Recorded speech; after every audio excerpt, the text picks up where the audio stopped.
Here we have Prabhupada walking with the devotees, and the gentleman to the right of Srila Prabhupada is Vasudev. At this time he was Deoji Punja, and he was the prime mover of Krishna consciousness in Fiji in those early days. Srila Prabhupada was very affectionate towards Vasudev and his whole family, because here was an Indian gentleman outside of ISKCON, because ISKCON hadn't been officially established there in the country yet, and he was taking it upon his shoulders to propagate Krishna consciousness, and he had a distinct love for Srila Prabhupada, as you see from his body language. I had some business in Australia, Sydney, rice business.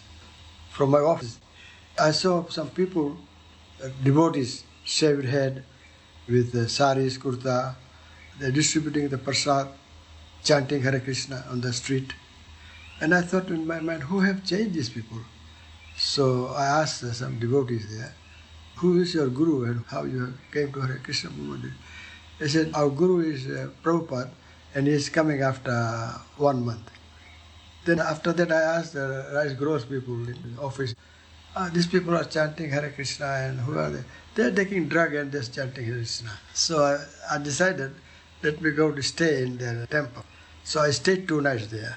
I saw early morning they wake up 3 o'clock, cold shower they take, and the arti and singing Hare Krishna mantra. Who have changed these people? So I decided to meet Prabhupada. Suddenly I have some business in Fiji, so I came back. Prabhupada came to Melbourne. Nandrani met Prabhupada in temple and asked Prabhupada when Prabhupada going to Hawaii. Nandrani asked, can you tell me also the flight number? So Prabhupada told devotees, tell them the flight number. So Nandrani got the flight number, and Nandrani rang to us in Fiji. So Prabhupada's flight is staying half an hour. Nearly 2,000 people came to greet Prabhupada. We had advertised in papers and radio.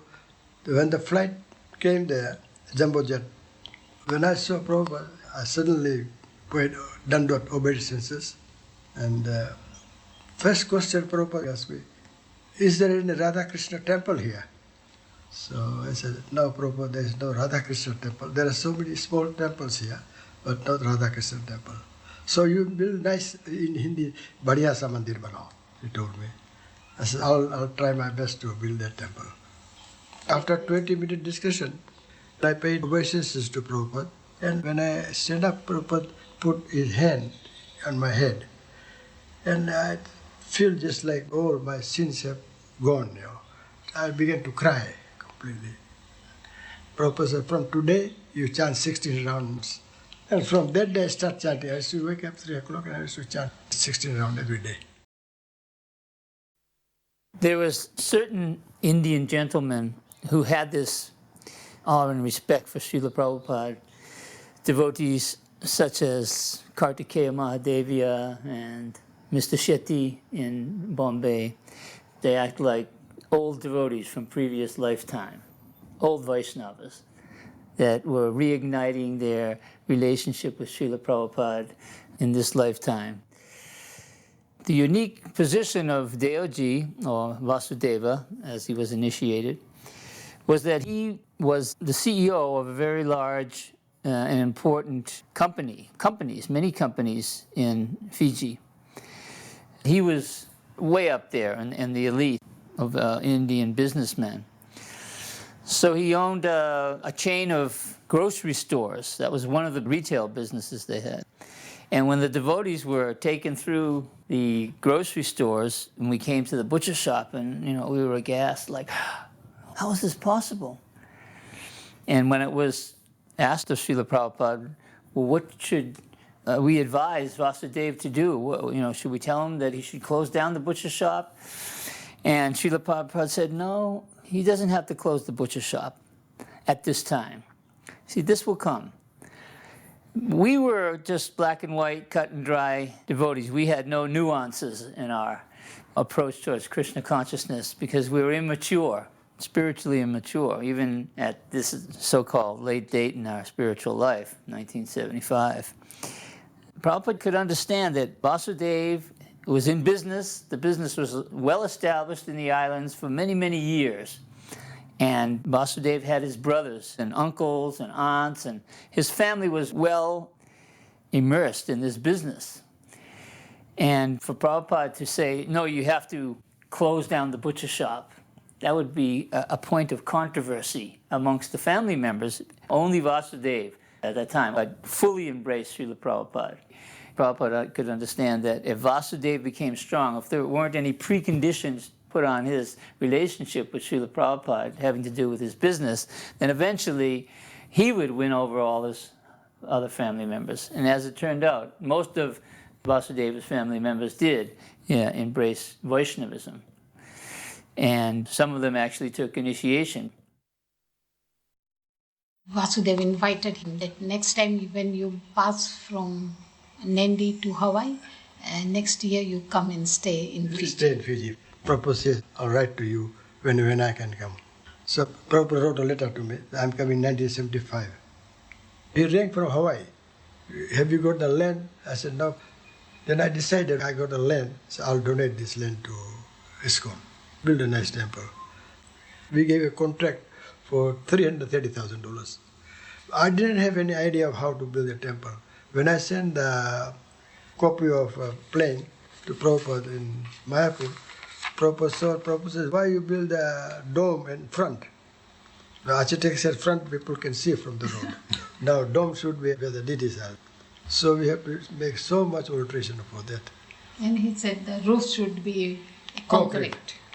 For collection, Vasudeva used to go early in the morning, 6 o'clock, with a BTG in his hand and Prabhupada's photo there. As soon as they see Prabhupada's photo, someone gives $1,000, some $500, some $2,000. Within 2 months, I collected $40,000. And then we got some loan from bank. Yeah. When Prabhupada first came, in the morning he was going for morning walk to Marine Drive in Lautoka. And after coming from morning walk, we had Guru Puj. His first program in Natambua Hall, Lautoka. Yeah. And the whole hall was full with people. Upstairs, downstairs, 2,000 people was there. Prabhupada gave lecture for 20 minutes in English. So Vasudeva requested, many Indians are here who don't understand English, so can you speak in Hindi? So Prabhupada gave same lecture in Hindi. And then he gave one program in Nandi, Ramakrishna Mission, and one at Ba. It was in theatre. I used to go every day to see Prabhupada at about 4 o'clock. When I finished my business, then I used to sit down with Prabhupada. And Prabhupada used to tell me about Bhagavatam. We used to talk to each other. Once he didn't come, so after lunch and rest, he rang to call Vasudeva. Then we were sitting in the veranda, and one devotee was there, Sajjanashri. He asked Prabhupada that local people say that Kaliya is here in Fiji. And Prabhupada asked, are there any wild creatures here, like wild lions and serpents? And he said no. Then he said, then Kaliya must be, maybe here. Maybe here. And after that he changed Name. to make a Krishna Kaliya temple. Some of the Hindus had said that this is Kaliya, who has come to Fiji when he was banished from the waters of the Jamuna, and that this big snake was living up in a big lake up on the top of a mountain where nobody went. And in Fiji, there's no snakes. So they told Prabhupada that. And Prabhupada said, yes. He said, then it is possible, because where there's the big snake, there's no small snakes, because the big snake will eat the small snakes. So one devotee, he took up the challenge to go to this lake. According to the superstition, if you went to this lake, you wouldn't come back or you would become insane. But not many people know how to get there. So he had to get a guide. And so he paid this guide some money. And he was a little bit reluctant, but finally he agreed. So they started to hike up there, and a big storm came up, big typhoon. winds were blowing, trees were knocked over. So the guide became spooked. And he said, no, this is the sign we're not supposed to go. So he abandoned him. So the devotee thought, well, I'm going to do it. So he didn't know how to get there, but he still tried to persevere. But the storm became too violent, and he couldn't do it. So because of that folktale, Vasudeva established the Krishna Kaliya temple. And it's a unique deity of Krishna dancing on the head of the Kaliya serpent. Then the next trip, Prabhupada came in 1976 Yeah, so laying foundation. to lay foundation. Yeah. At that time, we got initiation. Yeah. I told Prabhupada, my brother Bhuvan will take initiation. Yes, you three. So next day Prabhupada told Parindra Das, make it ready, the yagna, and I'll give initiation. He asked Prabhupada, I want to take initiation from you. Prabhupada said, okay, save your hand. So myself and both save hand and we got ready to take initiation. After initiation, the next morning, Prabhupada called us in his room and gave second initiation next day to both of But us. before, Bhuvan says, I'm drinking tea, Prabhupada. From today you leave tea, tomorrow don't take tea. And Bhuvan said, I'm chanting other mantra also, Prabhupada. He says, this Hare Krishna mantra will conquer that. Prabhupada gave him initiation. And he presented first Mala to Vasudeva Prabhu, then to me, and then to Bhuvan Mohan. Upendra went to Fiji first, about a month before I arrived. And I believe it was September 1970. We were in Suva. People used to call us Mr. and Mrs. Swamiji, which we thought was very funny at that time, because we wore our yellow dhoti and sari. When we were in Fiji, an Indian family had given us a small Lord Nrsimhadev deity. I still have him. He was always our deity who presided over our center and our preaching there in Fiji. He was the first Nrsimhadev deity that appeared in our movement, so that was very significant. He was given to us soon after we had arrived there. On Sundays, we had a feast, and our place would be packed with Fijian people and Indian people.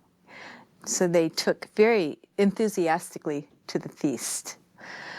Upendra always wrote to Prabhupada about the difficulties that we were running into and the criticisms, and one of the sadhus next door wanted to chant Hare Rama first instead of Hare Krishna first, and Prabhupada just, wrote back and said, well, if he insists on chanting Hare Rama first, what is the harm? He's still chanting. And part of it was a criticism about the color yellow for our dhotis and saris.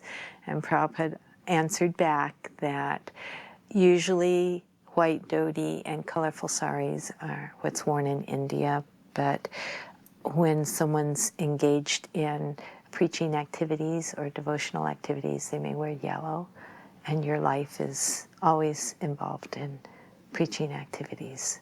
So you may put on a white dhoti if you like, if you want, that is fine. He was always instructing us every step of the way. Upendra would write him letters 2 or 3 times a month. So he was our guiding force all the way through. We really took to heart and felt like we had been given a responsibility to follow Lord Chaitanya's prediction that in every town and village there would be chanting of the holy name. So we literally went to every little village that we could, and often we're hosted in a very humble place, ancient temples of Narayan or Kali or whatever, but we would hold a program and all the villagers would come. There would be simple prasadam. Then we'd go on to another village and make our rounds. We went to Lotoka. We had met Vasudev's father, who was a very elderly man at that point, and his 5 sons, of whom Vasudeva was one of them. His father was a very devotional man and was always wanting to help in any way he could. And then we heard later how Vasudev had come around to want to know more about Krishna consciousness and follow Prabhupada. And it was very exciting for us to see that from our humble beginnings, that Vasudev was going to take up the mission and carry on Krishna consciousness there under Prabhupada's supervision. When we arrived in Fiji, I remember it was practically 1 o'clock in the morning after our flights from Australia, and it was Ekadasi. Of course, there was no temple then. We were staying at one Indian family's house, and they had prepared prasadam for all of us. And of course, it wasn't Ekadasi prasadam, but Prabhupada just said, it's okay, and that was it. So we took prasadam. So then we went to bed around 2:30 or 3 o'clock. So then, as Prabhupada did everywhere, when the sun was ready to come up, Prabhupada was ready for his morning walk. And that was always the case. It didn't matter how much Prabhupada was traveling, if he stayed in a place for 2 days or 2 weeks. As soon as Prabhupada got to the next place, he set his watch and he set his body and he just continued on. There was never any question, jet lag. The word didn't exist with Prabhupada. It wasn't something anyone talked about. Prabhupada never exhibited it. We went out on the morning walk and he would walk as quickly as he did everywhere for about an hour to an hour and a half. And then we had a program. Prabhupada always had a morning program. And he spoke. And then we had prasadam. And then Paramahamsa and I, we were just waiting for the opportunity to sleep again because we only had like 3 hours of sleep. And for us, that was just really difficult. And we were hoping after breakfast, Prabhupada would take a nap. So I brought Prabhupada his breakfast. And then when he was finished, I came and took everything out. And Prabhupada laid down. So, I went back. I said, Prabhupada's resting. So Paramahamsa and I, we laid down. Of course, we fell asleep. We were out. And Prabhupada maybe took 15 minutes or something, and he was up. So finally, I heard a bell ring. So I went into Prabhupada's room, and it happened a few times where I would literally try to wake up as I was offering obeisances and exercise my eyes. So Prabhupada couldn't tell that I was sleeping. And I sat up, and as soon as I sat up, he said, why are you sleeping? Like dead men. Everyone's awake, the karmis are all working, but not the devotees. No, they're sleeping. He said, you're sleeping very soundly. Why are you sleeping? And of course, when Prabhupada asked why were you doing something wrong, I never had a response because whatever you said, he would just take that apart. So I just said, oh, Prabhupada, I'm sorry. And what about Paramahamsa? Why is he sleeping? He said, call him in here. And he goes in, and immediately Prabhupada says, you're a sannyasi. Your business is to minimize bodily demands, minimize sleeping, minimize eating. He said, why are you sleeping? And Paramahamsa said, well, Prabhupada, I have jet lag. And I thought, oh no. And Prabhupada said, jet lag? He said, well, we just flew from here and done this. And Prabhupada said, so? He said, I'm also flying. I'm doing the same thing. I'm awake. And then he said, all right, go on. Go sleep if you want. So we go back to the room. And of course, we wouldn't sleep. And sometimes 5 minutes would go by, or sometimes a half hour, and he'd ring the bell again. And you'd go in, and then he'd tell you to start reading, and he'd tell you some stories or something, and you would just know that he wasn't angry with you. He was always trying to save us from our own bad habits and trying to show us that becoming Krishna conscious is serious business, and one has to follow the process. Otherwise, gradually, one can fall away. But that was one of the things he would do after chastising. He would always have a way of being extra special nice a little later on, and then we knew that he loved us so much.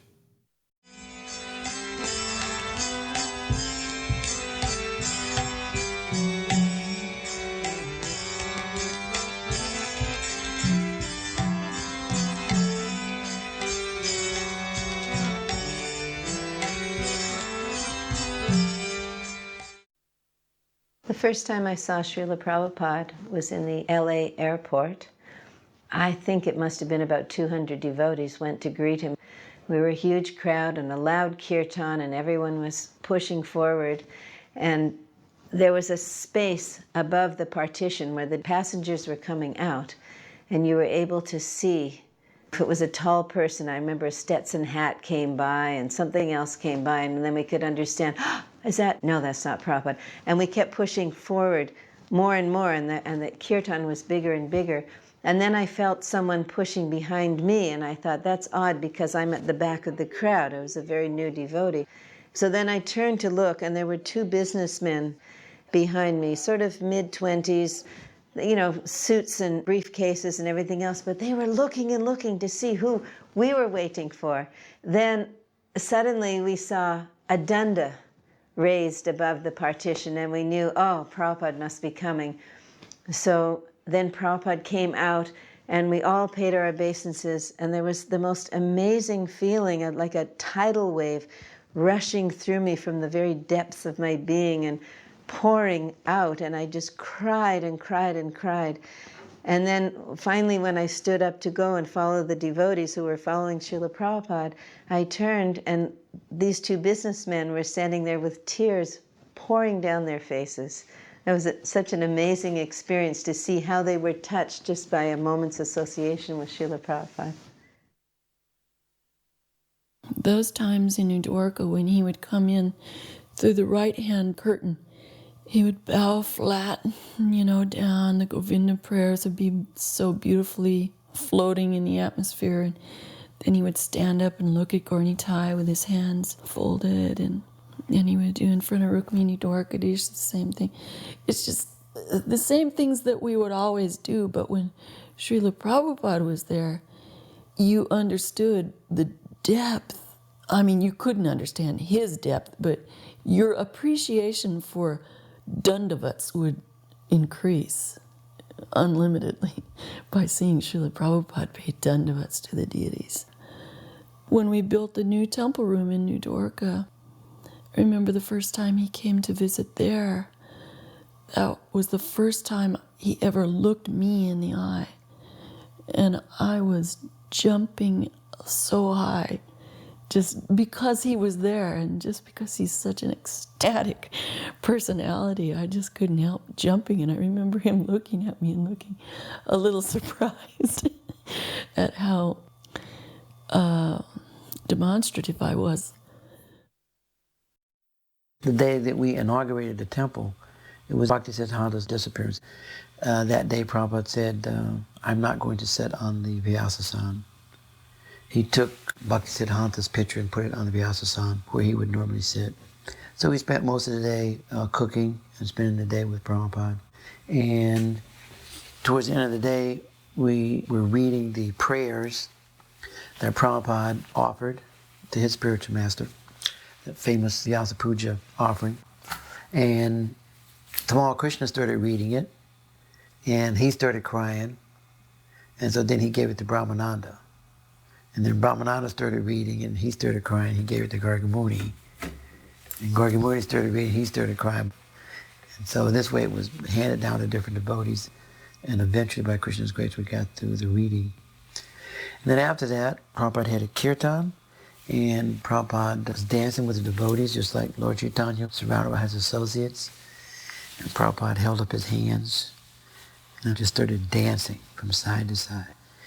I remember looking around, and everybody was up dancing and chanting and crying uncontrollably. Everybody was dancing and chanting and crying uncontrollably. Prabhupada put us directly into Chaitanya Lila. He was so powerful. You had a direct experience of Chaitanya Lila by his potency.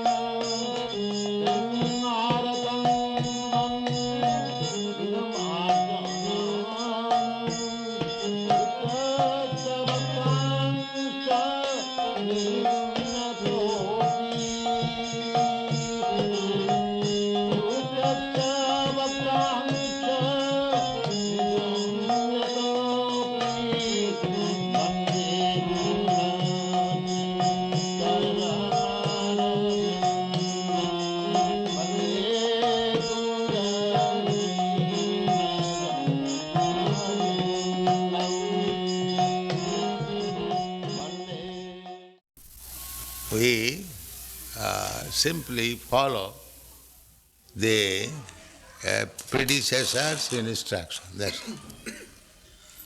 Our movement is very easy because we haven't got to manufacture something. Nowadays, a lot of devotees like to speak of Prabhupada as being very soft and compassionate. There's no doubt about that.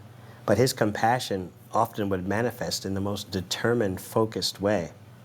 He was the personification of the expression strictly business. He had a mission to do, and left no doubts that he had a mission to do. And he expected his followers to be his assistants in his mission, and he would thank them for that, for helping him to please his spiritual master. If you will simply print and distribute my books in every language of the world, all over the world, automatically Krishna consciousness will spread. That was spoken in Los Angeles. I never forgot that. It was like the master stroke for ending all kinds of speculation. Prabhupada just laid it on the line. It was not that the ISKCON leaders were fanatical. It's just that Prabhupada laid it all on the line, and this is what he said. What could we do? Except try to fulfill his desire the way he said it would be fulfilled. That was our only value. Back then, devotees knew our only value is to just try to fulfill Prabhupada's desire the way he wants it fulfilled. We are receiving the transcendental knowledge through Guru Parampara, succession. So we have to simply take instruction from Guru, and if we execute that to our heart and soul, that is success. That is practical. I have no personal qualification, but I simply try to satisfy my Guru. That's all. My Guru Maharaj asked me that if you get some money, you print books. Prabhupada was teaching us the Sri Upanishad in the mornings. We could barely do anything. I mean, at least certainly myself. And the Sanskrit was just a blur, at least to us. And Prabhupada was teaching us the Sanskrit. And he would offer his obeisances before the three altars, and when he would sit down, we would all bow down. And then we would come up and we would chant the mantras. And only Jayatirtha really was learning them, and a couple of the devotees. And after